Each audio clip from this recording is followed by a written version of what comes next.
चांदनी रात की रोमांचक यात्रा। हुक। रात गहरी हो चुकी थी।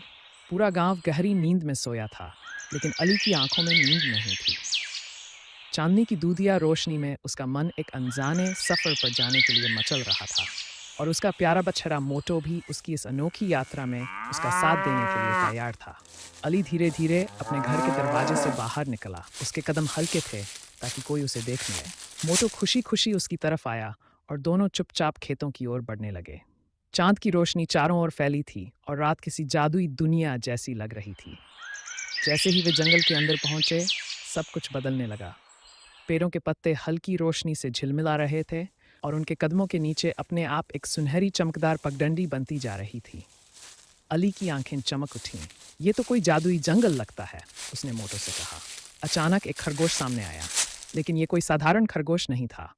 चांदनी के जंगल में तुम्हारा स्वागत है, खरगोश ने मुस्कुराते हुए कहा। अली का मुंह खुला का खुला रह गया। तुम बोल सकते हो?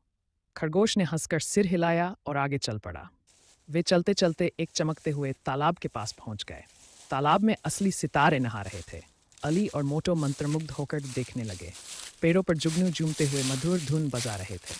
ये किसी सपने से कम नहीं था।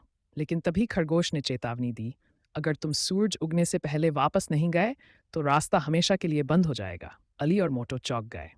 वे दौड़ते हुए उसी चमकती पगडंडी पर लौटे। जैसे जैसे वे भागते गए, जंगल की रोशनी फीकी पड़ती गई।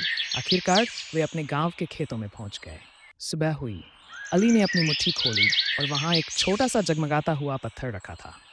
क्या ये सपना था या फिर सचमुच किसी जादुई दुनिया की यात्रा?